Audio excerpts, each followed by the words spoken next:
Mr. Carrillo Here. and Mr. Guadiana just walked in, and then our student rep. Here. Right.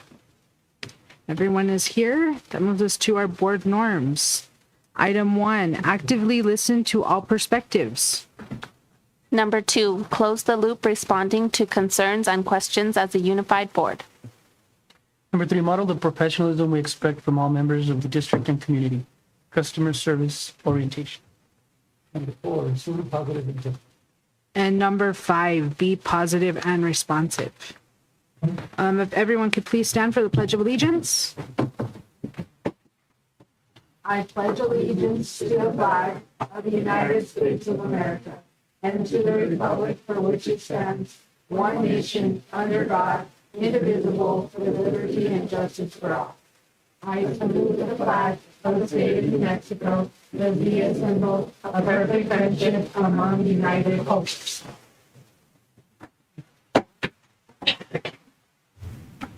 Okay, that moves us to item E, our Kiwanis Student of the Month presentation. Mrs. Pfeiffer.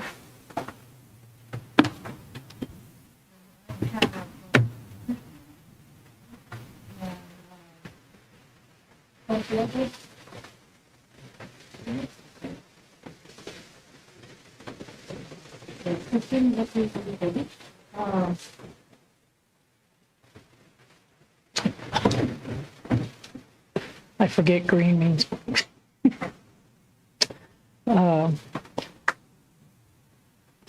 Cobre High Student of the Month is Christian McBride. Mr. Gropp wrote, Christian consistently brings positivity and energy to our campus, encouraging others with his upbeat attitude and genuine school spirit. Whether he's hyping up the crowd during the games or supporting his peers in the classroom, Christian demonstrates what it means to be a true role model. His dedication, enthusiasm, and respectful character make him an outstanding representative of Cobre High School. Christian, thank you for inspiring us.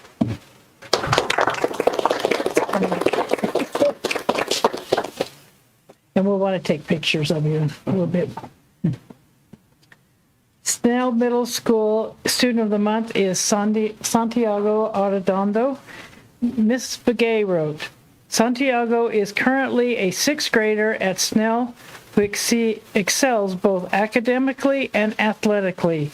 He consistently demonstrates kindness by helping his classmates and is always striving to reach his full potential as a high-achieving student athlete.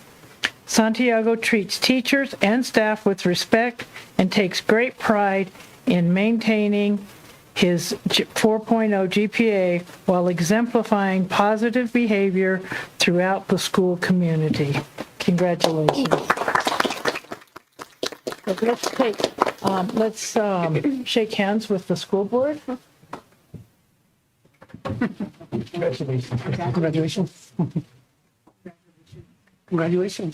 Congratulations. He was missing. Let's take pictures. Yeah, if you guys stand up, then we can.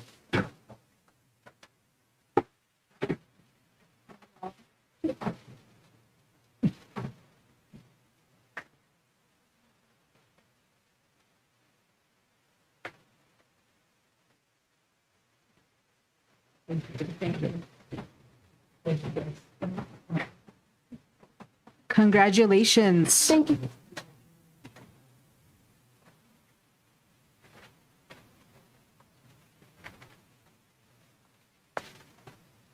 And if you guys need to leave to go enjoy dinner, please feel free to do that. Don't you want to hear the minutes?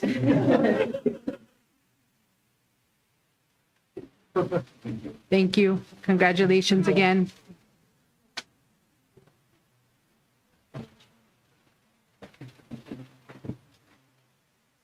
All right, this moves us to item 2, adoption of the agenda. I know 6B and 6C were asked to be moved to right after adoption of the agenda. Right after the student report. Oh, student report. Right after item 3. Okay, And then also table the executive session, C and D, so that when our new board member's on, they can be updated as well on that information. And that was B, 6B and what? 6B and C. Okay. And then the executive session, C and D, if we can table them in the session. any discussion? So the reasoning for C and D is for the new board to discuss this? So that Mr. Rogas, when he comes on, he'll have the update as well. Well, we can update them, Okay. and I think we should discuss these items, right? How does everyone else feel about 11C and 11D? Is there any imminent action that would come from this discussion? No. It's just, It's just discussion, just an update on the investigation. Okay. Then If I could address the board, I am the attorney for the village of Santa Clara, and I'm here to execute the purchase and sale agreement. That is, I guess, agenda item 6B. So I'd ask that it still be on the agenda. Yes, ma'am, it's still on there. We were talking about 11C and D. Oh, 11. We were trying to move you up further on the agenda. Oh, okay, thank you. Yes, ma'am. I guess we can,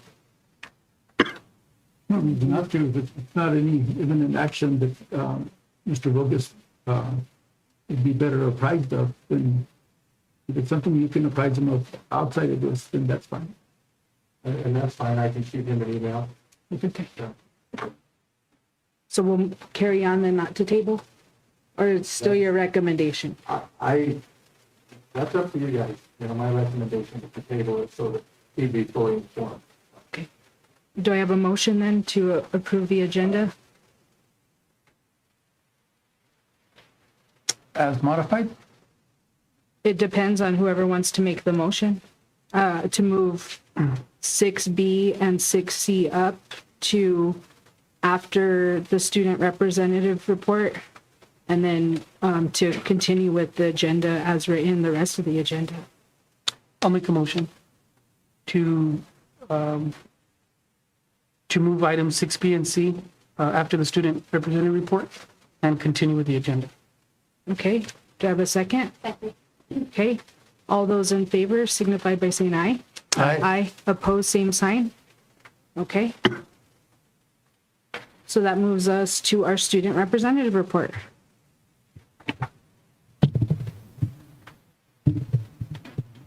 Good afternoon, everyone.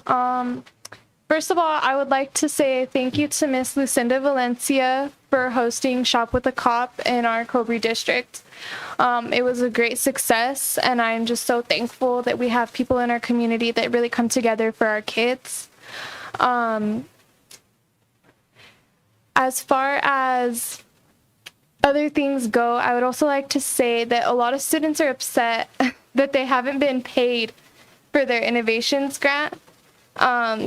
I know that we've been turning in timesheets since I think October 30th. So we're hoping that we get that back pay soon, so that way we can use our money or save it or whatever we would all like to do with it. I just know that that's a big problem right now, and a lot of people are disappointed in that. Mr. Grob and the admin have been doing great. There hasn't been like any disciplinary problems at Cobre lately.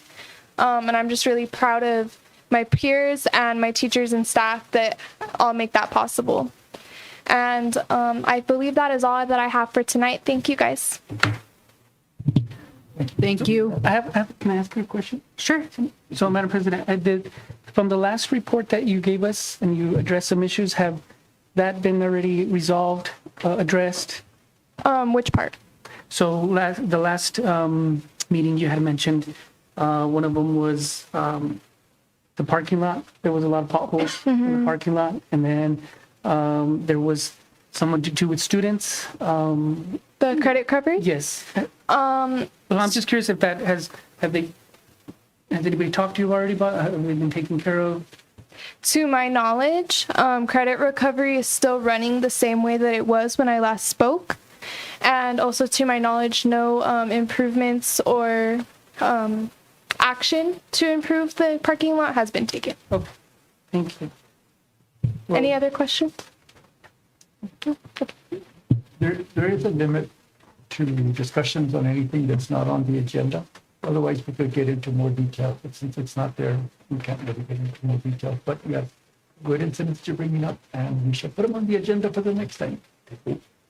Well, we'll ask for an update too. I mean, she's a student report, so she reports to us, and it's our duty to make sure that, to hear her out along with the student.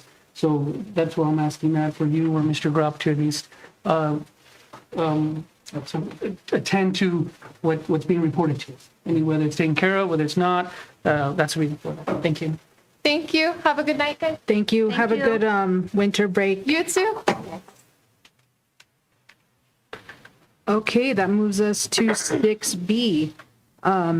Approval of option to purchase agreement between the Village of Santa Clara and the Cobre Consolidated School District. So Crystal, this is yours? No, next time. Oh, okay. Sorry. That's all right. If you don't mind coming up to the podium, you're up. I'm up? Yes, I didn't get your name earlier. I'm sorry. Yeah, my name is Yvonne Gonzalez. I am the attorney for the Village of Santa Clara, and I've been working with your attorney, Crystal Smith, who is an attorney in San Antonio, Texas. And we've developed a purchase and sale agreement as for the Cobre School District to purchase 2 lots in Santa Clara for workforce housing. This is not exactly affordable housing, but it's to enable people that come in to work for the school system to have housing available to them. Because right now there is a shortage of housing and affordable housing. And the fact that there are a lot of properties in the $300,000 to $400,000 bracket that's really not reachable by school teachers, policemen, and other municipal employees. And so we worked out an agreement, and which has been approved by the DFA, the Department of Finance and Administration.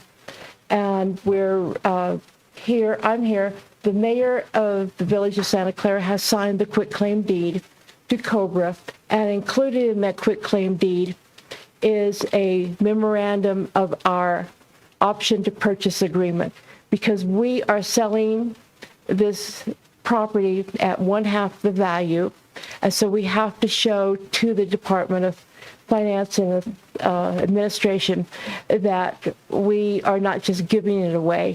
So we have a 30-year option to purchase if the Cobre School District fails to continue to use this property for workforce housing. And in that regard, part of the agreement is that the Village of Santa Clara will work with Cobre School District to develop a questionnaire for tenants that will come in for the housing that will ensure that they qualify for our definition under the agreement for workforce, be eligible for workforce housing. And that, in my opinion, that having a separate document as a memorandum or certification of the option to purchase, it could get lost in the next 30 years, because I'm sure this is going to work out fine, in the title. So it's part of the quitclaim deed that we are conveying these 2 properties to you. And that, in that regard, I need the temporary superintendent's signature tonight on that. I intend to record these documents tomorrow or the next day. And significant is that the village conducted a variance hearing in September, which allowed for a variance from our usual zoning code that would require only 2 manufactured homes on the property. And so that we would reduce, so that you could put in smaller units on this piece of property to make them affordable. And that will be recorded before the quitclaim deed. So you are accepting the property subject to this variance, which gives you permission to do what we understand that you wanted to do, to bring in manufactured housing that would be affordable for teachers, for security personnel, and for other persons that need to have local housing. And again, our agreement is that the housing would not be limited to your employees, but they would if you could find people applied for that qualified as responsible and necessary people for Bayard and or Santa Clara, that you would be able to rent your housing to these people. So we wanted to make it a viable operation for you. Plus, it will come and merge in the community. It's in a residential area that's predominantly residential, although it's one of our commercial residential unit, zoning areas, but it's mainly residential. It's a corner, it's a large lot, and we hope that it will work. So I'm here, I guess, to gather the signature of the superintendent on the quitclaim deed. And to also, I need his signature in duplicate, well, 2 originals on the agreement for the option to purchase, again, for 30 years. That if the school board does not use the housing for workforce and affordable housing, then Santa Clara would have the option to repurchase the property, but only the land, at the assessor's value at that point in time. And again, I don't think this is ever going to happen, but I'm not going to be around in 30 years. And I'm sorry if you have a hard time understanding me. I have braces on my teeth. I have destroyed the left side of my body, but I'm getting there. And No, thank you. We appreciate it. Is it okay to open it if there's any questions? yes, Okay, is there any questions, discussion? Can you explain the application process a little bit more? Who would make the determination as to who would be available for the housing? okay, it would be up to the school board, but there's going to be, as all landlords usually have, is a questionnaire of the qualifications of the tenants that would come into and be eligible to rent. You want people that, and of course, what you charge for the rent is going to be up to you. That they would be an asset to the community. They would be productive. In other words, they'd be gainfully employed. We're not talking about Section 8 housing or HUD or anything like that. But this would be able to, when people come in, and you would put on this property, I'll call it land, what I understand are smaller, they're not mobile homes, but they can be removed, manufactured homes. And I've looked at what the board considered, and they're very nice. And that the village would work with you for this questionnaire, and that if, though, it became that people were being allowed to live there and rent from you, that were not eligible for questionnaire, as maybe they lied or something went wrong, then the village would be able to come to before you and say, we want to exercise our option to purchase, or if you decided to sell the land to a developer in the next 10, 20 years for whatever reason, profit or whatever, the village would have the first right to come and buy it. But it would not be it's not a right of first refusal, where if you were offered, say, $50,000 for this land, we would not have to meet that $50,000. The village would be able to purchase the land for the assessor's full value of the land, not including any improvements that you've put on the property. You would have the right to remove the mobile homes or the manufactured homes from the property, but then also we would have the right, not the right, but the opportunity to also negotiate with you to purchase these homes that were on the property if you did not want to move them. But that would be a separate type of negotiation. It's the land, because we've had to show to the Department of Finance that it's evaluated in 2023 as nearly $20,000, and we are selling it for $10,000. We can't give away municipal property.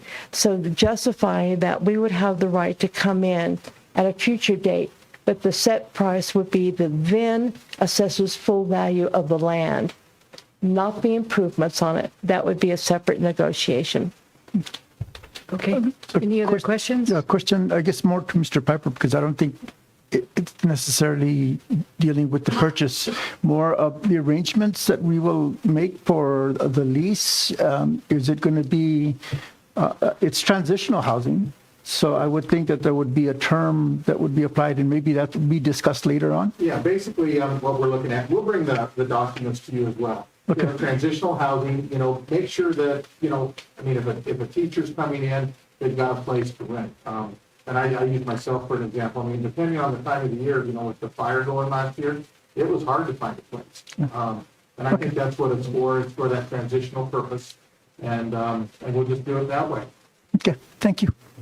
Thank you. Thank you very much. Are there any more questions? Okay, I don't thank you. believe so. Okay, then I'll entertain a motion to approve. I move that we approve the option for purchase agreement with Santa Clara on the aforementioned property. Okay, is there a second? Second. Any other discussion? See none, all those in favor signify by saying aye. Aye. Opposed, same sign. All right. We've passed. That You moves. wanted this signed tonight, correct? So we can I do do, I'm gonna that? Okay. wiggle around Okay. here and have you sign. And you have a notary? I am a notary. All right, good. No, I'm a notarial officer. So I'm notorious. Thank you. Thank you. That moves us to item 6C. Crystal, I believe this is you, right? Yeah. Okay. Can you go up there? As long as you have a microphone. Good evening, everybody. So with that agreement that you guys just approved, I come before you requesting approval for an RFP to seek competitive proposals to purchase the mobile homes to put on the property. Any questions or discussion? No. Okay, seeing none, I'll entertain a motion.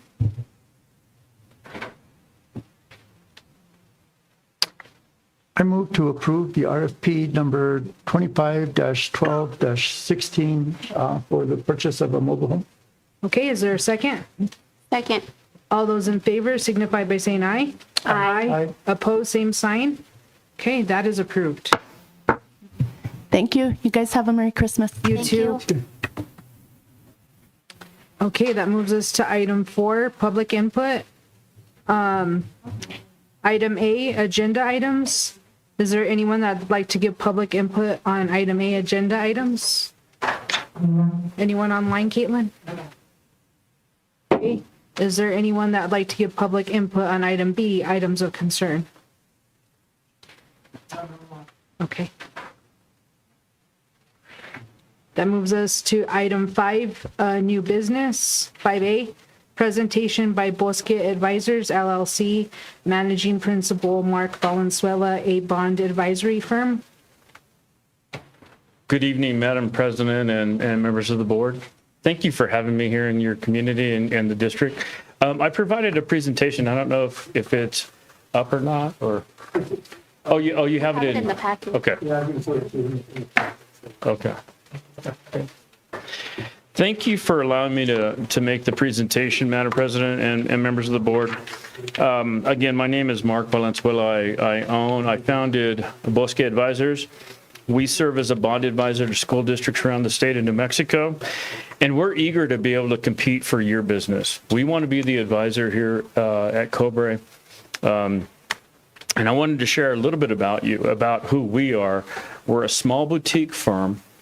We specialize in working with smaller districts in New Mexico, school districts, cities and counties as well. And we've found great success with many of our clients. So I'm born and raised in this part of the world. I grew up in Deming. I'm sorry, don't throw me out. I know I had a lot of tough baseball and football games here. But I'm part of, I'm part of this area, and I can tell you that Bosque Advisors is the only firm that's headquartered in New Mexico. I founded this firm to be in New Mexico, to be focused in New Mexico, and to really help support governmental entities in New Mexico, particularly school districts. On slide 2, you can see that we are a small boutique firm. There's 4 of us. It's a family business. I'll tell you that those 2 young men are my sons. And they've both graduated from New Mexico universities, and I'm proud of that, and I'm proud to have them as part of our team. We also have Mr. John Archuleta, who has 45 years in this business, and he works mostly up in the northern part of the state. Given that I grew up in the southern part of the state, we sort of separate the state that way. We are here in Grant County a lot, and because of that, I think we can really drive value for the district. Frankly, I think we can provide the service at a much more competitive fee than you may be paying currently, because we are here frequently. On a side note, I teach a course at Western. So this spring, I'll be teaching a course on public finance, and again, it's who we are as a firm. We're New Mexicans. We care about New Mexico. We care about elevating the conversation on public finance in New Mexico and helping to really uplift everybody else that's participating in this world. CFOs, business officers, accounting clerks, all of them. We want to be helpful and supportive, and we've done that with our clients. On slide 3, I've just given you a few of the client interactions that we've had and successes, because I want to give you a perspective on the size of schools that we work with. We work with one of the smallest school districts in New Mexico, Mosquito, up in the northeast, excuse me. They have 101 students K through 12. And they were one of the first districts to be successful with the Public School Facilities Authority in getting an entire combination school funded by the state, partly because of the work we've done with them on their general obligation bond program, on their tax rates. I know this is a program that you've gone through, and that your tax rates are where they should be, so that you can get the waiver, the reduction for the match, the local match. We did it for Peñasco schools. So Peñasco went to election, a special election in 24. It was a 4 mil tax increase. It was a significant jump. And we helped them, and they won. They were successful. And now they too, like Mosquito, are getting a brand new K through 12 school. They were high on the ranking, just like you are with your schools, and I'll share data with you on that. We were also impactful with Tier C schools, just over the mountain. Tier C was a benefit, and this benefits Cobre as well. Senate Bill 82 that was passed in this last legislative session, it used to be that the match, and I'll get in more detail very quickly for you, it used to be the match for a district that was under 800 students only had to be a minimum of 7 mills. With Cobre, where they are, you had to go up to a 10 mil level to be considered for a reduction in match. Senate Bill 82 increased that from 800 to 1,500. So now Cobre is eligible to be at 7 mills, not 10 mills. So in theory, you could lower your tax rate a little bit and still be eligible for a reduction of the local match. And we're showing that right now with the Tier C school district. They're going forward with a middle school project, a complete replacement of the middle school project. And then we have under ongoing work with the Cimarron district. We've been their advisor at Cimarron for several years. And frankly, the community has not pursued the state because their match was so high. They had a 94% match, local match. And so from that community's perspective, they just said, we're not going to, what they believe is take on the additional construction costs that's related to the adequacy standards that the state requires. And so they shunned away from the process. But now we've worked with them on their facility master plan and explain how they can potentially replace some of their facilities, particularly their high school, in Cimarron, and help get more state support in. So they are now moving forward on the facility master plan. The thought process of going through an election potentially, and they're going to have to increase their tax, but working with them and with us to take on that new project. So the point here is we're very well suited on a number of different sizes of school districts and different projects and different machinations of all the different things. It's our expertise. And again, we believe that we can bring real value to this district. So I'll just jump through. If I can take you to page, the next few pages are all the information about you that you're aware of already. So I won't spend a lot of time, but I will take you to slide 11. And again, I recognize that you're aware of this, but under Senate Bill 82, your current local match is 34% compared to the state's 66%. And so clearly, to take on a large project, you need the reduction in the local match. And as I mentioned before, Senate Bill 82, if you look on slide 13, we're just showing you how Senate Bill 82 changed the law for 2 years. This goes away in FY27 if the legislature does not extend it. And so now Cobre is eligible under the 7 mil waiver. So it gives you a lot of flexibility as a district, as a board, to really take on the finance plan for all the projects that I'm showing on 12. So if I can back you up to page 12, you're highly rated here from a state perspective. Cobre High School is ranked 17 out of a list of almost 900 school facilities across the state. I know that the state, because I've been working with my clients, they're only inviting applications from the top 100. I trust that you submitted an application, and I trust that the state responded and asked you for a fuller conversation. But with Cobre High School at 17, San Lorenzo at 70, Snell at 67, in terms of those rankings, you should be eligible for participation from the state for those top 3 projects because they're in the top 100 of the state. And again, our expertise is to work with you on that and to really help guide how the bond finance plan plays out. I'll also tell you that, when we work with clients, we really try to optimize the bond structure so that you're paying the least amount of interest cost when you issue debt. As you may know, New Mexico is very conservative. They only allow you to borrow 6% of your assessed value, and then they limit you to 20 years of repayment. And I know that sounds like a lot of time. Texas, as an example, will go out 30 years on their school district bonds. But we help to optimize that so that we actually shorten the amount of time, but still give you the full impact. We want to be able to return the bonding capacity back to our clients so that they can do other projects. You have other facilities, and those facilities are going to need things in the future. We get that, and we help to really optimize that bond finance plan. So, Madam President, members of the board, thank you for having me. I'm hopeful that you take away from this that we're very good at what we do. We're local, We care about New Mexico. We don't care just about, the next transaction. When you work with us, you're going to get me. As ugly as I am, you're going to get me. I'm the founder of the firm. You're not going to get a junior staff person. And I'll be here as long as weather permits. I'll be here in person with you. I won't be here over Zoom. I like to do things face to face. So having said that, Madam President, I'll stop and entertain any questions if you have any. But just to leave you, we would love to compete for your work. We would love for you to put an RFP on the street and allow us to compete for it and really show you the value that we bring in a longer conversation. Thank you. Thank you. Are there any questions? One kind of a clarification. Now that we've gone down from 10 mil to 7 mil, is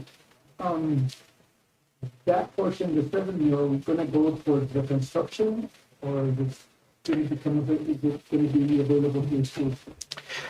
So, Madam President and Board Member Guadiana, the breakout, and I don't want to take you into a long conversation, but on page 8 of the presentation is the breakout of your mill levies, and so the 7 or 10, it's your total tax rate. And so currently you're at 10.1 mils. So you're right above the required minimum. You currently have 3.25 mils for debt for the GEO bond program. And then you have 4.5 for EdTech. And then another 2 for your SB 9. And then a small little piece for your operational. All of those add up to the 10. So really what's dedicated to the debt is only 3.25. If I were your advisor, knowing the financing plan that you may have coming forward with the school districts, the schools you're looking at replacing, I would probably start shifting from EdTech over to your debt service bond levy, which would still stay below 7. It might just rough guess.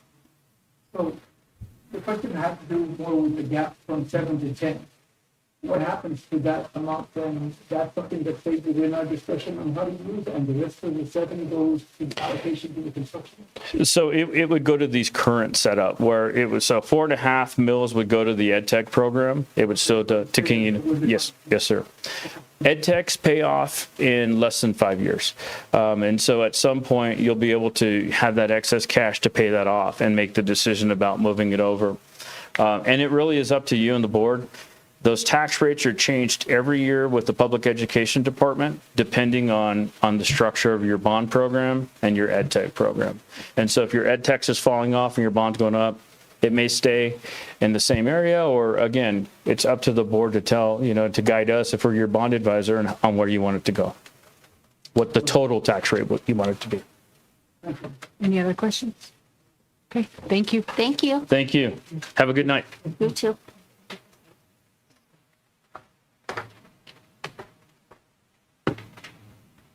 Okay, that moves us to item 5E, first reading of policy revision F-1400 FF. And I believe this is on the renaming or naming of schools or district facilities. And I believe Charlene merged the other two together. So are there any questions, comments? I haven't received any public comment online.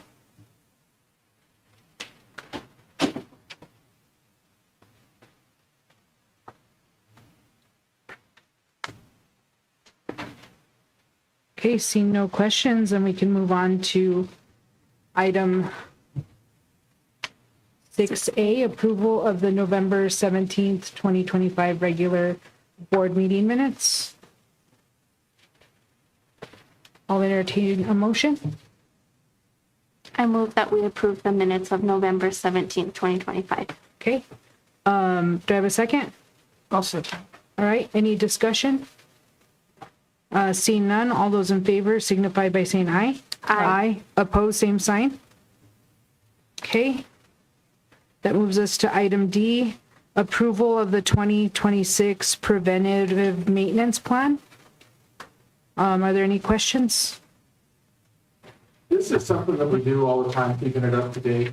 Very important for if we do go to building a new facility and stuff. they want to make sure that this stuff's up to date. And it's basically the plan that talks about how we maintain, the facilities and those type of things. So I'd recommend approval of the preventative maintenance plan. Was there one in place already? Yes.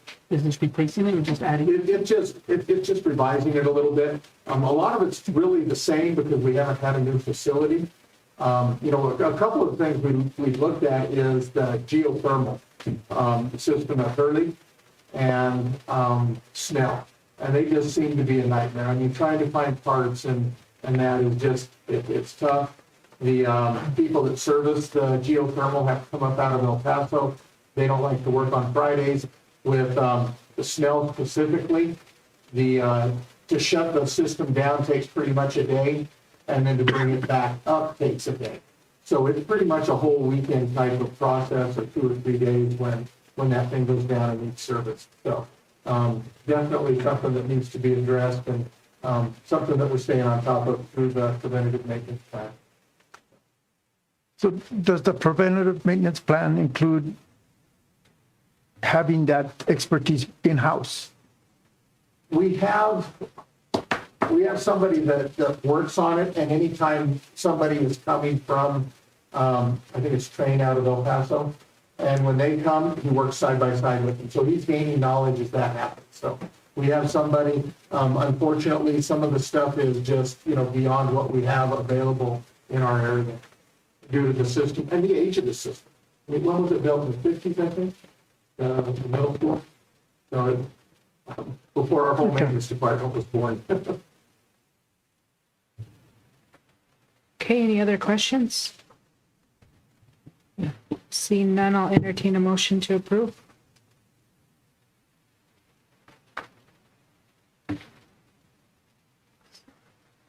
I'd like to make a motion to approve the 2026 preventative maintenance plan. Do I have a second? I'll second. Okay, all those in favor signify by saying aye. Aye. Opposed, same sign. Okay, that moves us to item E, approval of the bills. I was unable to attend the last finance meeting, so can you speak to them, Mr. Carrillo? Yes, I was able to attend the meeting, and it was very informative. Mr. Frank Ryan attended along with our interim superintendent, Mr.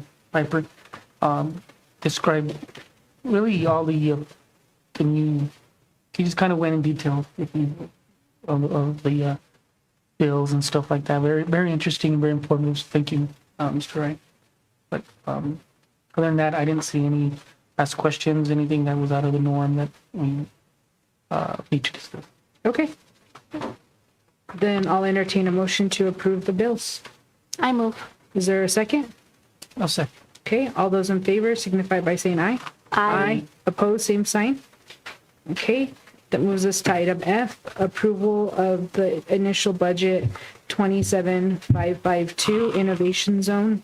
I believe this was at Finance Committee, and I don't know if you want to speak to it, Mr. Ryan? Yes, you have a budget here in front of you. This is for our Innovation Zone project, which it is used to employ our students in-house and also in the community to give them job training and kind of they can learn a trade. So that's what this program is for. So the use of this funds will be, there'll be a MOU with Silver Schools to employ a specialist in order to work with these kids and give them job skills and place them in the community. It will also be used to employ the students, as I had mentioned, and it will be used to provide stipends to teachers who are working in the program, and also some professional development. So all of these together total up to $200,000. And just to go back to earlier in our board representative report, she made the comment about the students are very disappointed about them not being able to get paid, which, I agree, they won't get paid until January or so, but I'd like to clarify some misinformation that was given to these students by the interim superintendent and the high school principal. last Thursday morning. They were told that they would get paid. Is this an item that's on the agenda? Yes, it is. I'm discussing the bar. Go ahead, Mr. Ryan. Yeah. Okay. Not the personnel part of it, it's just. No, this financial. isn't personnel. This is financial. Yeah, so, The bar is a financial document. right. Go ahead, Mr. Ryan, you can continue. Okay. I'd like to clarify some misinformation that was given by the interim superintendent and the high school principal to the students in the Innovation Zone program last Thursday morning. They were told that they would not get paid until January because of an error on my part that I did not submit a budget to PED timely. So let me share with you the timeline of events that occurred. In our Finance Committee meeting last Wednesday, this Innovation Zone bar was discussed. I informed the committee that the students employed under this grant would not be paid until January after the budget is approved by PED. It was news to me when I found out on Monday, December 8th, that these kids were even employed prematurely by the high school without a budget in place. These students have also been employed without going through our HR process to get them onboarded. I explained the timeline of events to the committee that took place, which I will share with you now. The district received notification from PED on September 30th that we had conditional program approval. That means the district program administration needs to work with the college and career readiness specialist in order to move to the next step, which is substantial approval.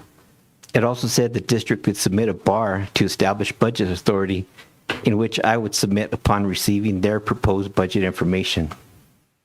So that was on September 30th. On November 12th, Suzanne Chavira was asked by Margaret from the high school when they could start spending these funds. So she in turn asked me. I explained that as soon as I received their budget information, I could submit a bar in OBMS. She said she would share that with the high school and get that information to me as soon as possible.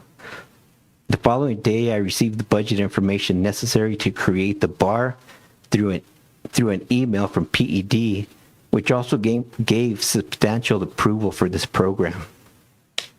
At that point, it was too late in the month to be included in November's Finance Committee and Board agendas. After I shared this information in Finance Committee, Board Member Carrillo asked that a meeting be held with the Innovation Zone students to inform them of what was going on. He requested that Interim Superintendent Piper and myself be present at this meeting in order to make sure that truthful information is given to these students. I found out on Friday from numerous sources that this meeting was held. This meeting was held without my knowledge. In this meeting, the students were told it was all my fault that they were not going to get paid. It was due to an error on my part that I did not submit this budget to PED in a timely manner. I feel I have a very good process in order to get bars processed and approved in a timely manner through PED. This issue has not happened in the past. I unfortunately cannot do my part without budget information from the program side of a grant. I'm the kind of person that will take full responsibility for my errors, and I will own them. That is the only way a person can grow personally and professionally. I feel that I am owed an apology for this misinformation that was said about me. Thank you. I would encourage the board to ask any student that was there what I said. I said there was a mix-up in our office, and it stops with me, and I would take responsibility for that. And I would ask you to ask any student that was there that. I'm not sure where you've received your information, but I said, bottom line, ultimately I'm responsible, and I own it. I would like to express an objection to having this discussion. It's a more of a personnel issue that's being discussed, not the line items or the bar itself, and it is written as a bar. If it is going to be discussed, it should be on the agenda as a discussion item, so we can hear from all sides, not just the one. And to further, there's, since we're in that realm already, there is a director position that oversees that program, correct? Yeah. Is that been involved? Has that been involved in this? Yeah. And what role was that played? That would play providing me with budget information so I could do my part in submitting to PED Timely? timely. So you had that information No, timely? I received it on November 14th, or 13th, excuse me. And here we are. It was too late to submit in November, so we're in December now submitting. So you just kind of gave the impression that that person that's the director in that program gave you the information timely. I'm not giving the impression, I'm just telling you what happened. That I received it in November. I don't want to take the blame for this, which has come back to me. So I can't do my job without good information. I can't make up these numbers. I have to do my part with information from the program side. Okay. And I think it relates to the bar. So thank you for the information. I missed the last finance meeting. And just to comment on that, there's no way anybody in the public would expect this conversation, given the language that is on the agenda. Okay. Ms. Heredia, did you have something to add? No. Okay. All right. Then I'll entertain a motion to approve the initial budget 27552 Innovation Zone. I move to approve the initial budget. Do I have a second? Second. Okay. All those in favor signify by saying aye. Aye. Aye. Opposed, same sign. Okay, that passes. That moves us to item G, approval of school board online training with Advice Partners LLC.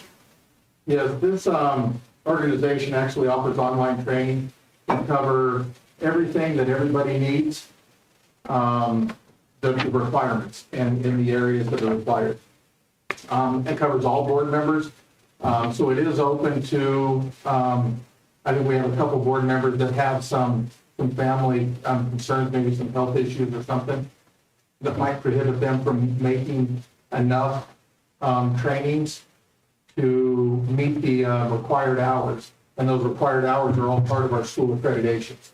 So I would encourage the board to approve this. If it's approved, I can provide them email addresses, and the board members can actually start working immediately upon this, and possibly get some of the needed hours prior to the end of the year.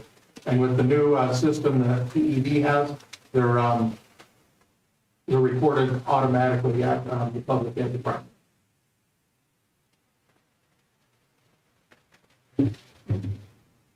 Mr. Piper, is this the one where, I'm sorry, the one where it charges like a yearly fee of $3,000 or something? $3,228.75. It's good for the entire year.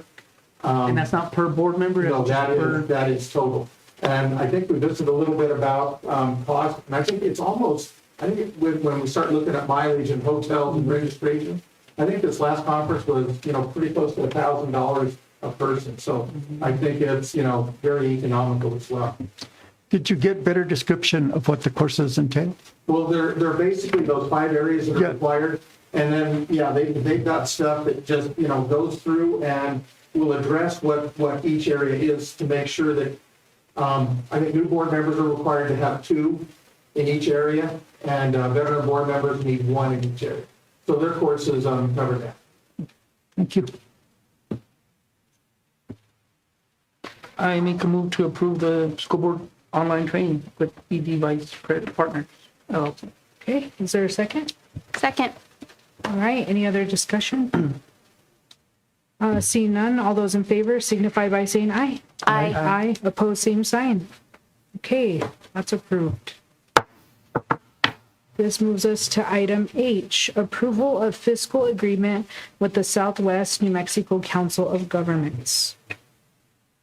I would encourage the board to approve the financial interoffice agreement for fiscal services with Southwest Council of Governments, so that the money can be accessed to meet the needs of what the money was designated for. Could you mention those projects, please? I believe about $800,000 of it is related to athletics. And then it's almost $400,000 that goes towards school security. And some of that a large part of the $800,000 goes to address Title IX deficiencies? Yes, in the softball field, correct, yeah. Stands, dress box, some of that. So as far as the money will take us. Okay, I'll entertain a motion to approve. I make a motion to approve the agreement, the fiscal agreement with Southwest New Mexico Council of Government. Okay, is there a second? Second. All right, all those in favor signify by saying aye. Aye. Opposed, same sign. All right. Goes to item I, approval of the GPA program. The GPA program is guaranteed payment for attendance, and it is through the McKinney-Vento program out of the Public Ed Department. And what will happen is students who qualify will receive $500 per month, but they have to attend tutoring. They have to have their grades up. Their attendance has to be there. And it's an effort to try to get these kids into school. It is actually for typically for freshmen and sophomores. It's good for 3 years. They are allowing us to put in some juniors and seniors that may qualify. And it's there's not a lot of students in Cobre that are going to qualify for this because they have to qualify for that McKinney-Vento program, which is basically, the homeless program. And, homeless sounds bad, but homeless can be doubled up, insufficient housing. I mean, there's just a lot of things that qualify. And, we have a lot of kids that may be doubled up with another family, living with grandparents as well. And, there's quite a few families and stuff that are doubled up that way. So, like I said, this program's ready to roll. Excited about it. And I think the state has seen some great success through this. They ran a couple pilots last year, and the students did well. Like I said, they're working on like a bank card because, if these students are having issues transportation-wise and some of that, it doesn't do much good to get them to a bank, where they can't cash a check or something like that. So they're looking to provide them with like a debit card type of thing that can be utilized for them. So, and it can be used for housing, it can be used for food, whatever they like. Go ahead. Is there a match or anything that we have to? No, totally paid for by the state. Is there an employee that's going to take over this GPA program coordinator responsibility? Yeah, our attendance person, Teresa Villa, is working with Dana Malone out of the Public Ed Department on this program because she's monitoring attendance throughout the district. So she'll be in charge of that as well. Okay. Will she be working with the high school counselor? Yes. Okay. Yeah. And is tutoring available to our high school students? Because I know there was not funding this year for elementary. Right, and that's what they're working on is, how do they do the tutoring? Some of the kids actually have, as they get a little older, actually have early release, I'm going to call it, where they're getting out a little early. So there are some tutoring opportunities and that as well. So. Okay. Any other questions? Seeing none, I'll entertain a motion to approve the GPA program. I move that we approve the GPA program. Okay, do I have a second? Second. Okay, all those in favor signify by saying aye. Aye. Opposed, same sign. All right, that's approved. That moves us to item J, approval of salary schedule study. Yeah, in your packet, there's a letter of agreement between an organization, CG Strategies. I think early in the year, in the summer, we talked about doing a salary study and contacted a couple different organizations. One of them never got back to me. Both organizations were recommended by legal counsel. These people came back with a study. The study is basically going to take a look at the administrative staff. I think that's where the concern was. They'll look at job descriptions, duties, and that type of stuff. Compare it to like-sized districts. Cost of the study is, I think, $7,500. And they will provide a report once their research has been completed. So based off of our last meeting, can't say word for word, but there was a topic of salaries talked about, right? Correct. So if I understood correctly, maybe that's what I'm asking, is the state sets a certain standard of what a principal, For teachers and principals, correct. is that what we're talking about here? No, this would be for our staff here within the office. So HR, payroll, Who is that compared to right now? basically the salary schedule has just been what it's been, for the past several years. And then it's looked at each year. So last year, for example, it was that I think a 4% raise was recommended. The rumors I'm hearing for this year is they're looking at maybe a 3%. And unfortunately, when you start looking at health benefits and the cost of those, our staff they're losing money every year. But the rumors I've heard is legislatively they're looking at a 3%.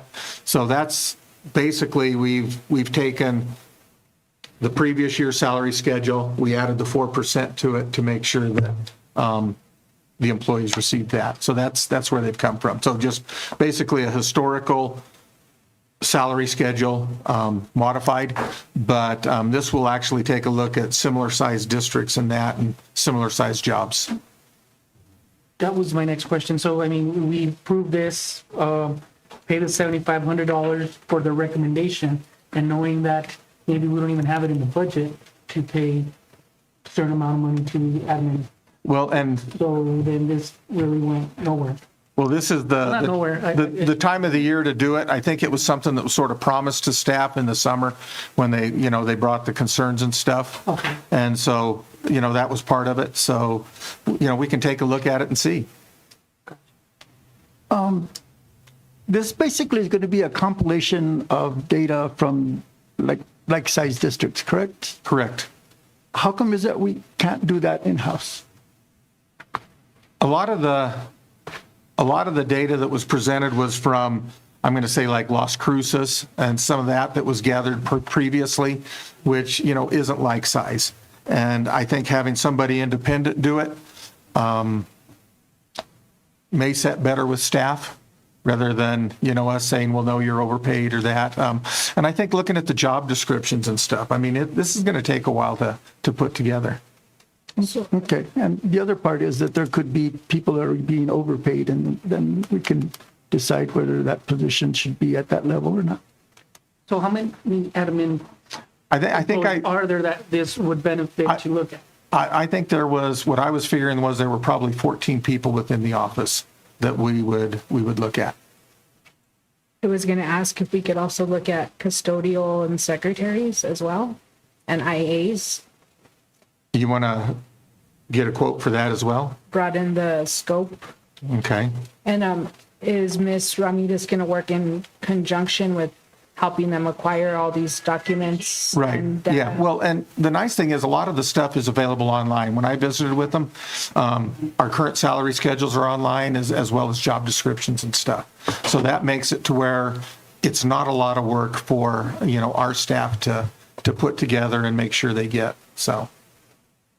I'd like to expand to custodial secretaries, instructional aides, and food service Custodial, IAs, food service, there was another one. and secretaries. Okay. Basically everyone but teachers and principals. Yes. Okay. Okay, that'll work. Are there any other questions So I'll just bring this back next month with a different quote. with the new amount? Yes, okay, thank you. This would not include principals? No, principals or minimums are set by the state, Okay. so. And that's why I was asking that question earlier. And- I was confused on what Yeah. it would focus on. And yet, though, the data on the number of days to be worked. And that's set by the district with, within their contract. The number of days is set, elementary, middle school, and then high school. But that would have an impact on the pay, correct? It does, yes, yes. Okay, so But the number of days are set by the district. The Yes. only thing set by the state is the salary. yes, but that salary that's set by the state is based on the number of days being worked. So if you vary that number of days, like if that salary is based on 260 days and yet you're paying for 187 days, then it shouldn't be the same amount that the salary that the state is proposing. But the salary is based on the number of days on their contract, whether it's 185, 200, or 260. So. Okay, that remains. Because House bill, and I don't have the number in front of me, but the House bill and stuff doesn't stipulate that it's a 260-day calendar. But this study doesn't cover that, right? Or this what we're talking about right now? Doesn't That's cover what I'd like to see, the study cover that part, to see how it affects. It makes no sense that the salary would not be based on a total number of days, a minimum total number of days.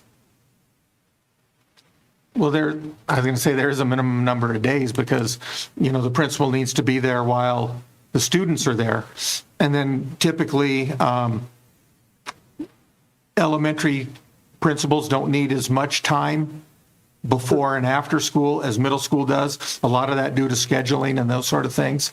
And then high school takes even a little longer. That's not in question. That's not in question. The question is whether the salary was constructed for a longer pay period. And if we're paying, we have up an audit finding in the special audit that shows hundreds of thousands of dollars that have been paid for people that did not work the time that they were supposed to work. And in this case, it seems like if this is a contract that the state was based on the 260 days, this involves then $24,000 more than what the person should be paid at the adjusted 187 days. And I can get you numbers from middle schools across the state, and none of them are going to be paying, based on 260 days. They're going to be based on whatever their contract states for those positions, whether elementary, middle school, or high school. And I mean, Silver, with a 5-day week, their middle school principal contracts are going to be a lot longer numbers of day than what ours are. But our days are longer and that, so. And part of it for middle school and high school are their extracurricular activities. I can tell you, they're there late, a lot of nights, and they're there on weekends, even though it's not a contract day. Being an exempt employee, they're there on Saturday for basketball games or football games, so. Okay. But All right, thank you, Mr. Piper.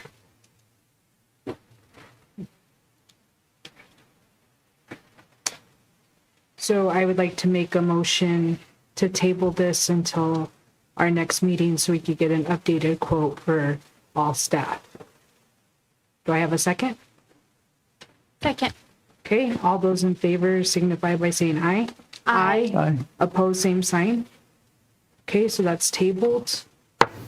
Moves us to item K, discussion and possible approval of a sanction against a board member. Mr. Carrillo, I believe this was your item.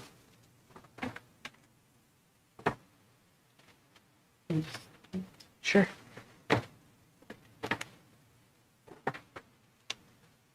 Thank you, Madam President. So when I was given the opportunity to be on this board, my first thing was to hold accountability, not just to myself, to the board, and to our superintendent, interim superintendent, to have a good building relationship with you all. I've seen a few flaws within these last few months, and specifically being talked to by our own attorneys. Our own attorneys are telling us, don't do this, don't do that. So I made copies, and I want to present this for all of us here. And I made one for you too, Mr. Pepper. So I'll pass that to you, Mr. Williams. Yeah, I can pass it on top of that. So with that being said, like I said, I think we need to hold ourselves accountable for what we do. I am going to read a readers forum that happened a month and a half ago. And it tends to do with Cobre admin salaries out of line. And it's written here by Mr. Gilbert Waliana from Bayard. Now, on this, it says, Dear Editor, because the public should know, I've requested to have these items discussed at regular Cobre School Board meetings. However, the president of the board, Gabrielle Begay, refuses to include my request. Getting to the point, here are some of the daily salaries paid administrative staff. So it goes on to, you guys can read, it goes on to say everything that was published in that. Again, I ask questions. I say, well, when are we going to hold ourselves accountable? I ask questions to the attorneys. Okay, they asked us not to speak to the press, not to do that. So in essence, there's board member ethics that I have attached. Board member ethics, board member communications with the public, and I'll read those out. There's one of, it says, in the research that I've done here for the board, the member ethics, one of B-0750, in accordance with the Governmental Act, Conduct Act. I've highlighted a few things that I think this just post and this letter to the editor by Mr. Waliana just shows violations of being the board member in the ethics part of it. The ones that I've highlighted, I will read where it says, I shall maintain at all times the integrity and ethically high responsibilities of public service and discharge my duties in the same manner. Again, there's ways of us doing it. We are school board members, and we should be talking to things in open here in meetings, is what I believe in, not sending them off to the press or anywhere else. That's why we're here. We're here to get some answers and help the district and students and staff. So the other one says, I shall conduct myself in a manner that justifies the confidence placed in me by the public. I shall treat my position with the school district as a public trust and shall use the powers and resources of my position to advance the public interest and not to obtain personal benefits or pursue private interests. Again, this was during election year, an election year. So I shall not use or disclose confidential information acquired by virtue of my position with the school district for my or another private gain. Going down, it talks about working with fellow board members. I won't take much of the time here. Now, the most important one in this one is, if you go change, look at the following page, where it says work through the superintendent, make criticisms of school administration and or personnel only to him. That is, to me, a big one. I think, Mr. Piper, you have agreed to meet with me in numerous occasions, and I thank you for that. We've given you some of my concerns, whether you've addressed not, but you've allowed me to meet with you, and that's kind of what I expect from all of us. So in essence, there's other board communications with the public that I'll read out here, where it says individual board members should strictly avoid involvement in any discussions concerning such educative matters, regardless of whether such discussions are with persons who have a direct interest in the outcome of such matters, and regardless of whether such discussion is sought before, during, or after board adjudication. So as you see, board, going to the last page, I'm going to skip that one. I think they talk about the same thing. So go to the last page, the board member confidential communications. It says, the board recognizes that confidential information will be brought to the attention of individual board members and or the board that includes, but is not limited to, the following. I've highlighted really one was considering the wages and benefits during salary discussion. That should be discussed when that time comes. Again, all information and the bottom discussed or documents provided to board members which fall within the perimeters of confidential information or which are presented in executive session authorized to be closed by the Open Meetings Act shall be kept confidential unless otherwise authorized by a majority vote of the board. again, speaking with attorneys of this district, advised us to not go to the press, not go to, and by doing this, I feel that we need to set a good example for this board that's coming in. We have a new member coming in next month. We can't allow this to happen. We have to work together. But at the same time, I understand that either mistakes are made or we feel frustrated, or by going this route, I don't think it's a good route for the Cobre School Board. I don't think it's a good route for us to go. So how do we hold each other accountable? The only thing I've researched is by introducing to you all there a possible sanction against Mr. William. I'd like to take this opportunity to kind of respond to that, and also to point out that the action that he is ignoring is the act that I submit a request to have this discussion put on the agenda and it not be accepted or actually rejected by by whomever it may be. And that is my right to have things put on the agenda. Who rejects them? Who rejects them? I don't know. Who rejects, Madam President, or are there rejections on the agenda? Some of the stuff is on advice of legal counsel and that. We send all agenda items to legal counsel for wordings. Was this, in this, let's be specific, in this case, did legal counsel say you should not put this on the agenda? They said to list it as salary schedules. That's what we've been told. Oh, the salary schedule one? Every time is when it comes to salaries. Yes. To list it as salary schedules. Is that correct? Yes. Mr. Piper? Yes. And I've met, I've met with you individually. Last month we did the PowerPoint. On this same topic, you met with Mr. Williana? On the salaries? Yes. Yes. On what I'm talking about, on what he wrote to the Daily Press. On the salaries, yes, I've met with him on that. Yes, we did meet, Yes. but I wanted to have that put on the agenda so there would be a public discussion, which is the intent. And that was not put on the agenda, and not in a way that was recognizable neither to the public nor to myself, that this topic will be discussed, just like the topics that I put on that haven't been discussed. For instance, the request for contracts that have been signed by Ms. Begay, the discussion of how the position for the recent superintendent did not go to the board, being a creation of a new position, nor the discussion of how salary was established. These are things that I've asked to be put on the board agenda, and they don't get put on the agenda. And therefore, my rights are the ones being violated, and so is the public being kept in the dark of the questions that they need to be aware of. We do have a process, though, right? Yes. So I understand Mr. Williana's concern here. The process, to me, and correct me if I'm wrong, if I'm not getting what I need as far as my answers of what's going on, we supervise one person, right? And we supervise you, Mr. Yes. Piper.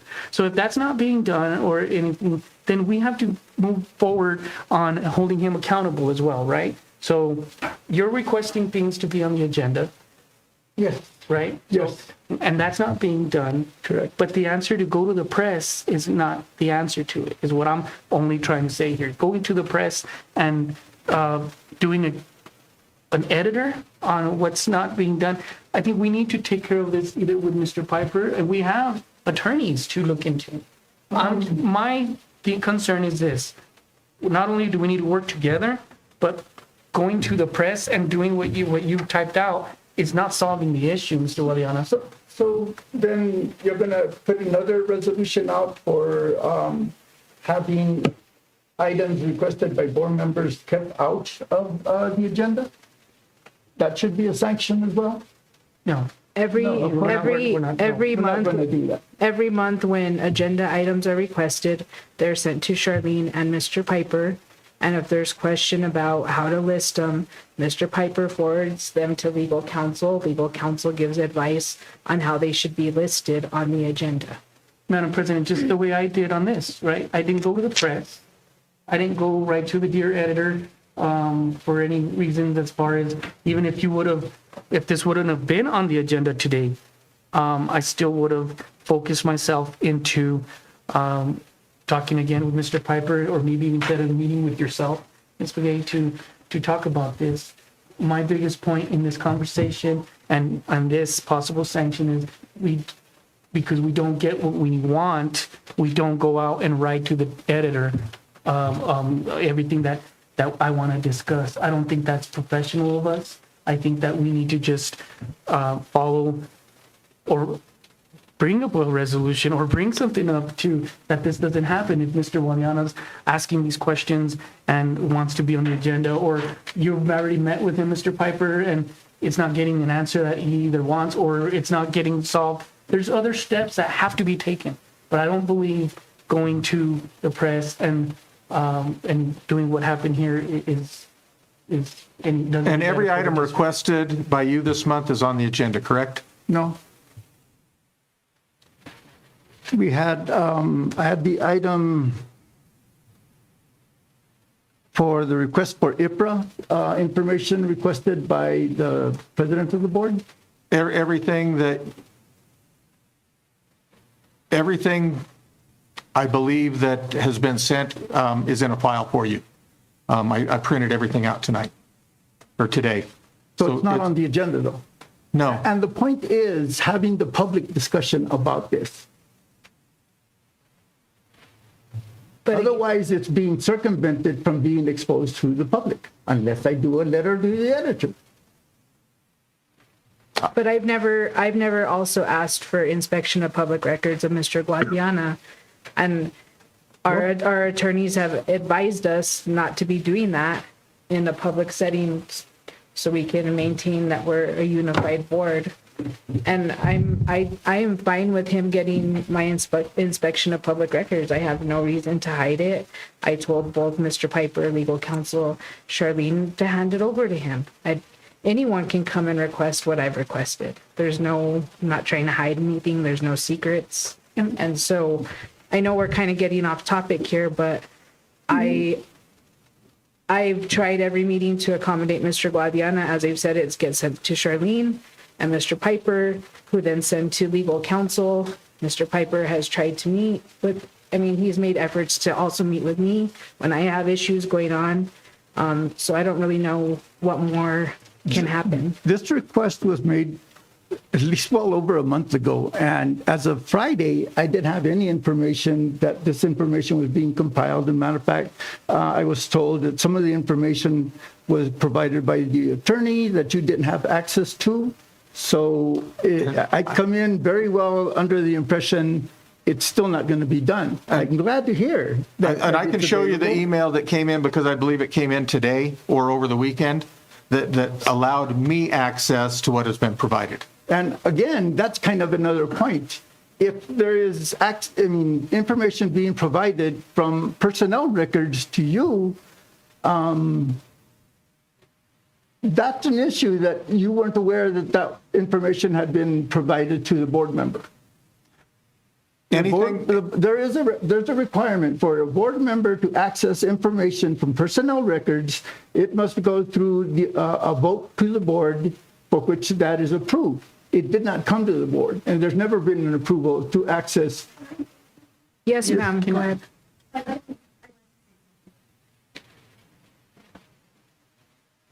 So over the years that I've been here 3 years, I've done numerous IPA requests. I have a list of IPA requests which has asked for staff information, personnel information, stuff like that. Never, ever have we come up with an IPA request and brought it to the board and said, listen, somebody asked for an IPA request, this is what they want. We never do that. Since I've been here, we've never done that. What we do is we do the process of getting the required information that they ask for. It goes through the attorney. They determine what gets redacted. They send it off, and we close the file. Never have we made it public and made it so out there that everybody's asking for stuff. And we have had a lot of IPA requests that are asking for staff information. You yourself have asked for information from a file from an employee. Whether that went through the board, I do not know, but we have all this paperwork. But it's a distinction. But I'm just saying, the only thing I'm saying is, why is one certain IPRA request being brought out and made public and a big deal when we've had numerous of them over the years and nobody's ever asked for it? I mean, I just don't understand that. It's just, That was a question that I've had here. because I have a list of all the ones I've done, and I've had to dig through plenty of employee files and plenty of paperwork to get IPRA requests. And I'm just saying, it's never come out to the board. And there's never been a vote of the board of previous inspection No, of public records. we've never had that done before, There's a big difference. so long as I've been here. Mr. Guadiana, you have asked for That's all. 8 requests in the past that do you, Sharon. involve current staff, or I'm sorry, previous staff, and it never came to the previous board for approval, ever, in those 8 times that you made requests. And then the one time that I make a request, which I'm going on the record right now saying, yes, I did make a record, I feel like it's a personal attack on me for making one request. But you, sir, have done 8 in your lifetime as a school board member, and never has it come under scrutiny like this. But Madam President, if I may, right quick, IPRA requests are redacted. Right, Ms. Charlene? And I deal with IPRA requests in my profession. When I heard of IPRA's requests being requested through this board, I immediately contacted Mr. Piper. Mr. Piper, and what did I tell you?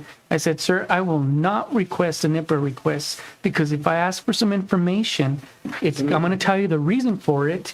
And if I'm entitled to it by legal, then I would expect that you would work with me and provide that. Now, if legal says you cannot give it to me or whatever, then I understand that. But I would not go as far as an IPRA request, because really those are redacted, and I probably won't even get the information that I'm looking for. So by working with you, sir, directly is what I came to you about, right? Yeah. So I don't understand, or maybe we're misunderstanding a little bit of the IPRA, but again, he's the person that I read and I'm learning all this that we got to really go to.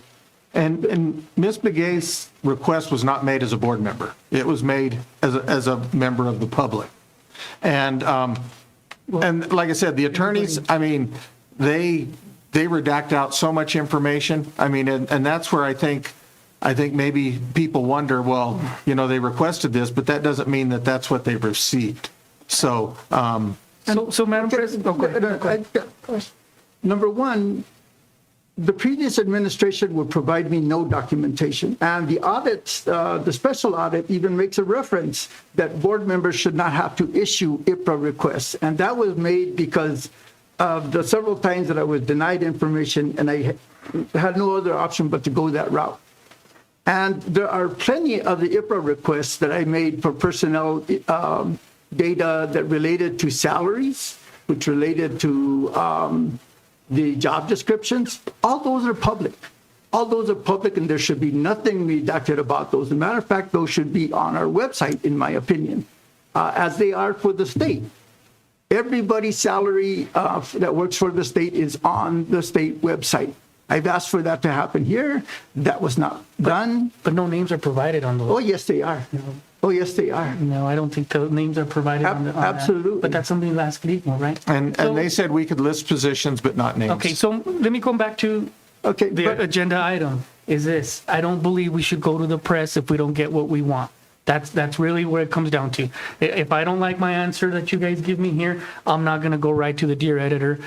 This is where I don't even know where you got this information, but I mean, that's good information. I'm with you, sir, but I'm just saying that we should not be going out to the press if we don't get our way in what's going on here. There's a process. There has to be something that we got to come together.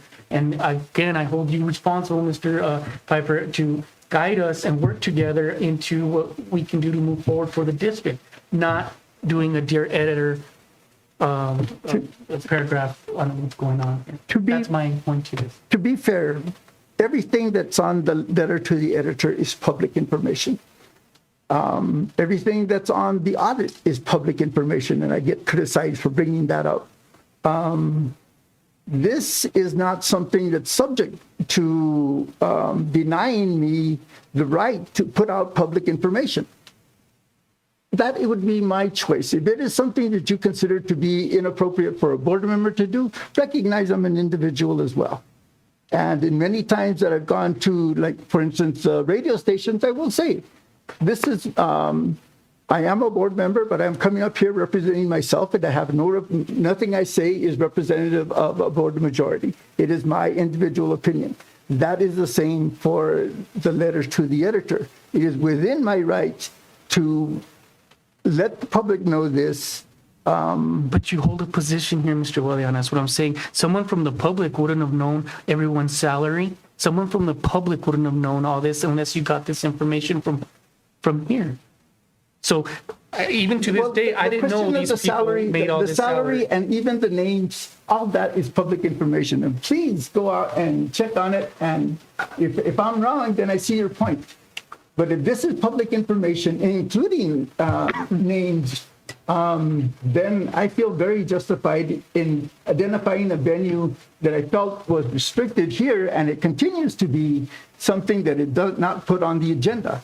And I have that right to put that on the agenda. I've never received any notice that the attorney said we shouldn't put up this thing on the agenda. And for that matter, denying my right as a board member to have things added, I took a step that I thought necessary. By going to the press. Yes. Yes. And that's your choice. And I understand that. Like I said, now, I've worked with Mr. Piper in these last few months. I think that we need to continue to work with him and move forward to get what you need to get on the agenda. If not, we talk to him and hold him responsible for what. So my point to this was, like I say, I'm going to say it again, is just because I didn't get my way, your way, we don't go to the press center. Okay. And that's why I've read the board ethics. And whether I have to hold myself accountable for things, I do it. But this is not the way I want to proceed in the next year and a half that I want to be here. As far as getting IPRAs, go behind people's back, I think we need to unify as a board and hold each other accountable and move forward. But the man that we need to speak to is Mr. Piper. If you're not getting your things taken care of, then so we need to have meetings with him. So in the case that I'm not the individual, I am the board member. And the case where a board member is acting as an individual, asking for personnel records that are private, then where's the sanction for that? A board member should not be asking for information on how a person was fired or how the person was elected. I asked for that information as a member of the community. I clearly stated that, and I also sent the There's a member of the community. I also sent the request from my private email. So, but Mr. Piper, so if I'm understanding Mr. Waliana right, so we can kind of either wrap this up or move forward there. We cannot come to you and say, Mr. Piper, was there a fair pick on who you picked as I'm just going to come up with as a financial officer, and there's nothing that I've read or said that I can't ask you that you can't give me information. Yeah, yes, we did it. This was a process. Right. Right. Right. But through an IPRA request, it's not going to be provided. It's not right. Right. So I would have to be a school board member, and that's the reason. So I cannot. What I'm getting at with Mr. Leon, I cannot take off my hat right now because I got some information on the district. And then I can't just go ahead and take off my hat now and then go ahead and request it and be fair, because that's not, I already got this information. So I have to act as a school board member. Am I right? Right. And my frustration comes from the salary discussion that's gone on month after month after month. I mean, we've met. There was the November meeting, we talked about it. There was a PowerPoint. I showed you state statute. I showed you the budget document that we have to submit that guarantees we're paying that minimum. And you said you knew people in Santa Fe that would clarify that, but I don't know who they are. I mean, the people I talk to say, you know what? You set the number of days, we set the minimum salary. And that's what the district has done. And that results in a pay differential where the middle school principal is being paid more than the superintendent, the high school principal, and the assistant superintendents. And that to me, is what the issue is. If that is so skewed, there's a rationale that isn't being provided, and that is, I'm sure, that it has to do with the number of days.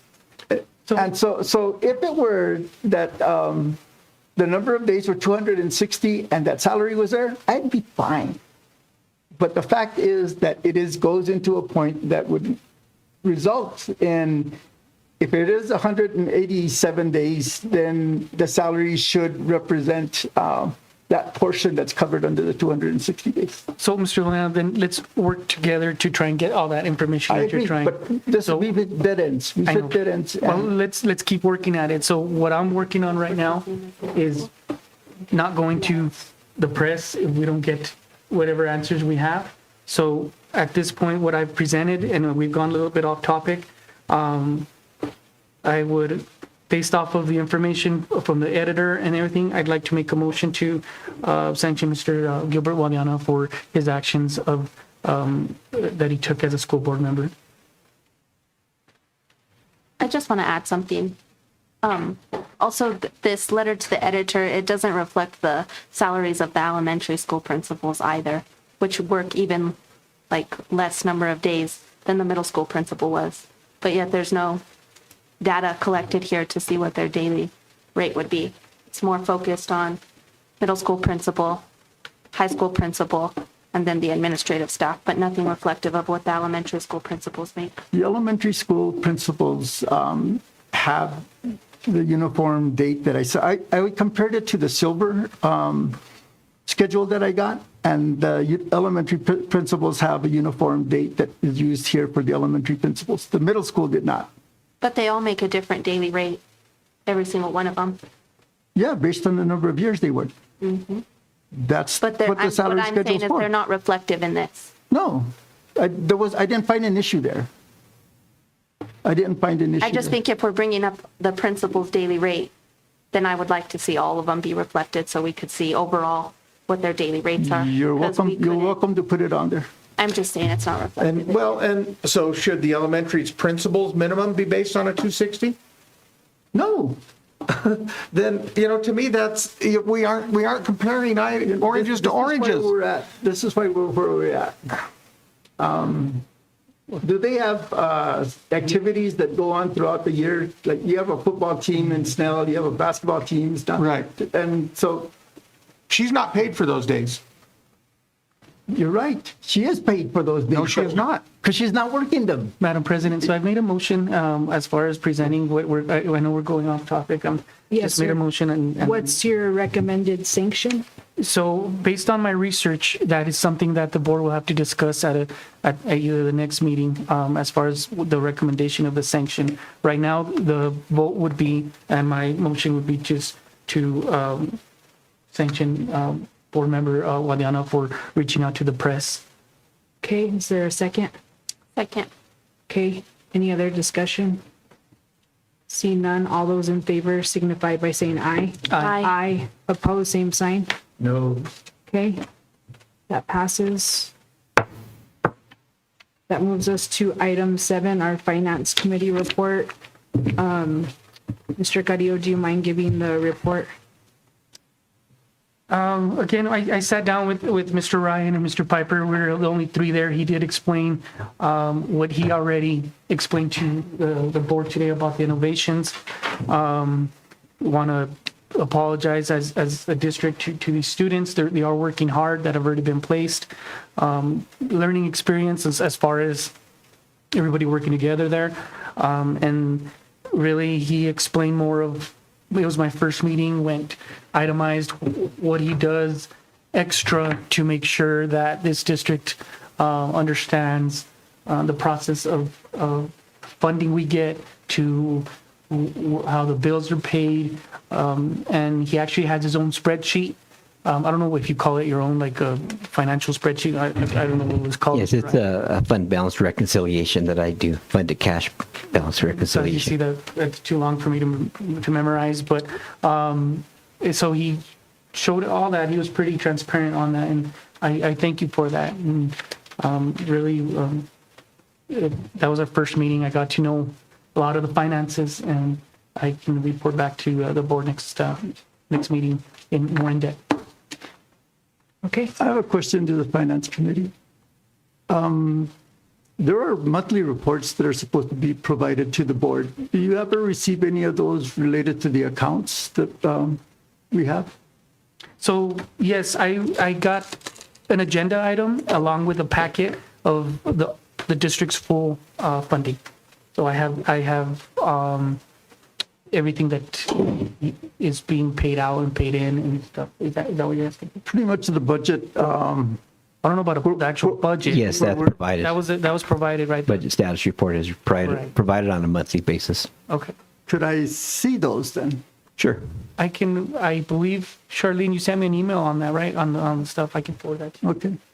There's nothing says I can't. I could forward you my email with the entire packet right now. Responsibility to report on those. Okay. Thank you. Okay. All right. Is there an audit committee report, Mr. Piper? We did not meet. I think both of our community members were not able to attend, and so we did not meet. And I believe Mrs. Harden's husband had an emergency too. Yes, yes. Didn't have a quorum.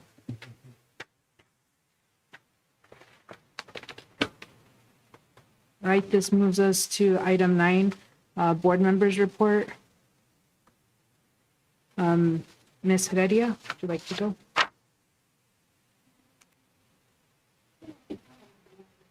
Okay. I'd just like to wish all our staff, students a safe and relaxing winter break. I know as a teacher, the last week is crazy, and so there's lots of parties and parent gifts and teacher gifts and a lot of excitement. But like I said, I wish everyone a safe and healthy and restful winter break. And I also wanted to take the time to thank Ms. Heredia. This is her last board meeting. I wanted to thank her for her service and dedication to the Cobre Board of Education. Let her know how much we appreciate her service, her dedication not only to the board and to the Cobre staff, but also her dedication as a classroom teacher in the neighboring school district. She makes a big impact on kids, and I'm excited. I know she's going through a doctoral program, so I'm excited for what her future holds, and I'm sure we'll be seeing great things from her, but I've really appreciated having you on the board and serving with you. So best of luck on the next chapter. Oh, and an engagement too. So congratulations. Thank you. Congratulations. I'll be back.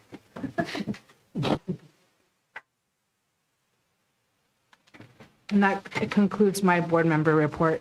Mr. Carrillo?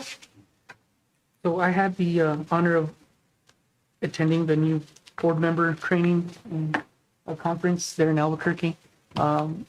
Mr. Piper, thank you for attending. You were there. And I believe Mr. Oleana attended. So it was very informative for me. A lot of school districts are almost kind of the same boat as we are as far as the same issues and stuff. So I was able to learn a lot. So with that, I do want to just kind of mention to Mr. Piper that the student report, I just like for maybe her to someone get back to her. You know, I know that she represents the student body, Right. And I just don't feel maybe if it needs to be on the agenda item or something that they want some answers. So Right. even if she says, the school parking lot has potholes and we can't fix them for whatever reason, I'd like to at least be transparent with them. And say that, so if there's something we need to adjust on the agenda or something that we need to address, before she leaves, I'd like to see something like that. So you can get some answers because she's representing them, but then I'm sure they're asking her, hey, what did they say about the innovation? What did they say about this? What did they say about that? And we don't give them some answers. But, let me see. Other than that, like I said, I just enjoyed that school board conference, and so thank you. Thank you, Mr. Carrillo. Mr. Guadiana? I would like to echo the comment, especially about the student representative, that their agenda item should reflect the superintendent's report so that the items can be listed and discussed in an open session.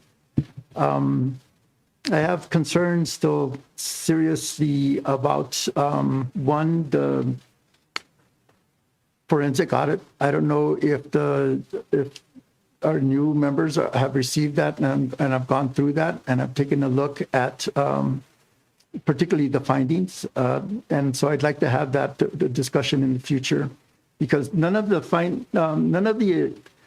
finding corrective actions that we noted were ever brought to the board. And there's been no case of finding, looking at the findings and doing any kind of audits or assurances that they're working. And matter of fact, there's a case that showed, what I'll discuss later on, to be included in that discussion, that something that should have been found by this system, but instead was found by the auditor's term of payment made to somebody. So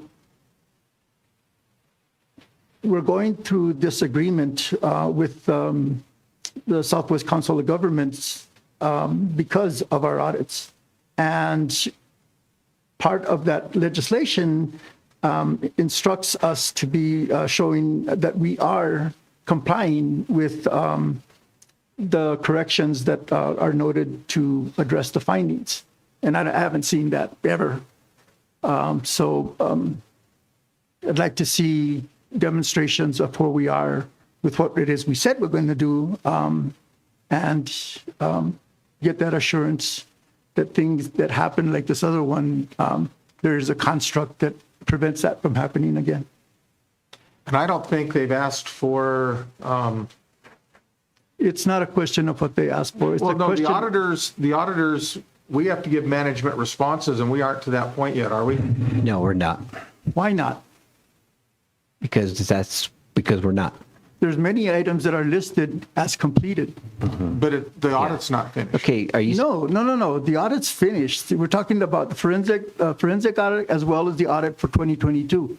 Both of them have findings, and Yes, and the audit was presented to the board and it was approved by the board. And within that audit are the responses from the district. Those are contained within the audit. yes, and it wasn't done as in discussion of this is what we're going to recommend that we do. It was done that here's the report, we approve. Yeah, but that's not a board discussion item. That takes place in the audit committee. And the audit committee never reported that to the board. It's an ongoing. That part is the audit committee's Yeah, responsibility. it's an ongoing. In fact, it's a confidential, so I shouldn't be speaking about what's going on in the audit committee right now. I also think we're getting a little off track with the The audits that I'm talking about are completed and therefore not confidential. And that's what I'm asking for. Okay, this was a board member report, not a discussion. So I need to, So this is what I'm Back out. asking. So if you don't want to hold a discussion, I agree and I support that. It's just a matter of going forward to the next meeting. This is what I want to have discussed. Madam President, this is what I'm talking about. We need to discuss this with Mr. Piper. Mr. Yeah. Rivera. Discuss that with him. instead He of calling someone chimed in, and so I responded. Yeah, and Right here. I'm okay with what, Okay, anything else, Mr. Guadiana, for your board member report? no. Okay, thank you, sir. That moves us to item 10. Oh, wait a minute, I'm sorry, last thing. The Christmas party that was held was really well done. I thought people got together, had a great time. It served its purpose very well for the community. Okay, thank you. That moves us to item 10, our superintendent's report. Mr. Piper? Yes, when I called school for basically the COVID stuff the last couple days before Thanksgiving, I mean, it was a tough call. I mean, we looked at numbers progressively. They went from 2 members to 4 members to 8 staff members, and number of kids going from like 16 or 20 up to over 30, nearly 40. And so happy to report that I think calling it was probably a wise choice. When we came back from Thanksgiving, we had absolutely no cases of staff with COVID or students. So, happy to report that. Now that's not saying there weren't some up among some students, but none that had been reported. I know right now the flu's going around. I think there were 40 or 50 kids out yesterday and over 60 at the middle school today.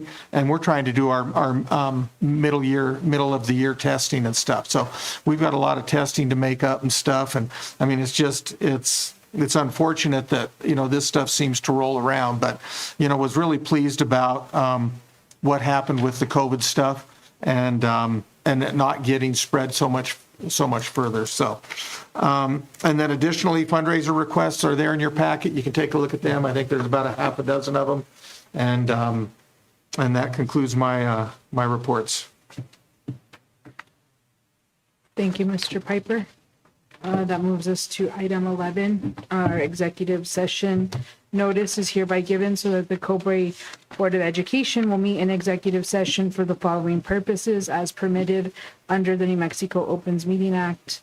Item A, as permitted under 10-15-1H2 of the New Mexico Opens Meeting Act, to discuss limited personnel matters, specifically item 1 for the interim superintendent to update the board regarding interim superintendent's analysis and determination of individual employee salary determination.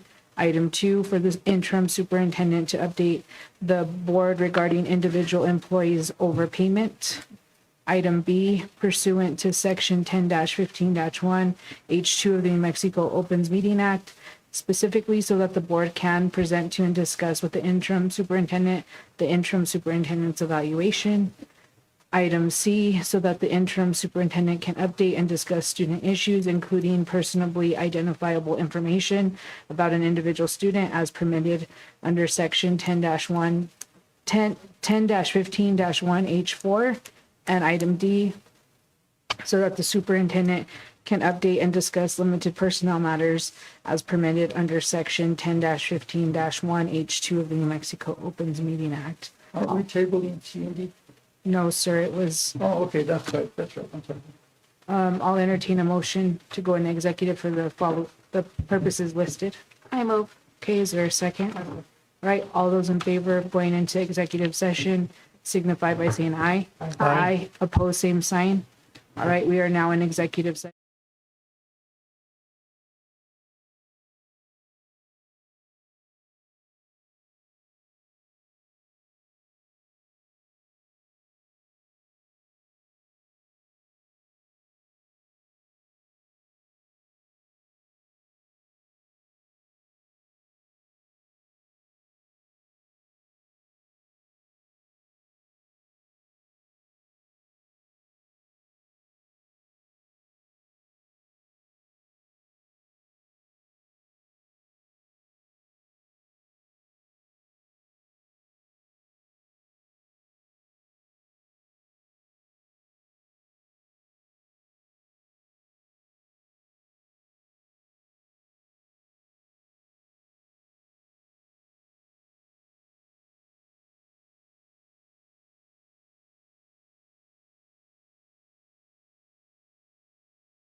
Are we ready?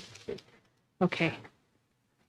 Item 12, reconvene in the open session at the conclusion of the executive session for statement affirming that no action was taken in executive session and that discussions were limited to the items listed in the agenda for executive session. I'll entertain a motion to come back in. I move. Okay, do you have a second? I'll say. All right. All those in favor signify by saying aye. Aye. Aye. Okay. We are now back in open session at 8:55. That moves us to item 13, adjournment. Do we have a motion to adjourn? I move. I move. Okay, there's a second. Second. All right, we are adjourned at 8:55 PM.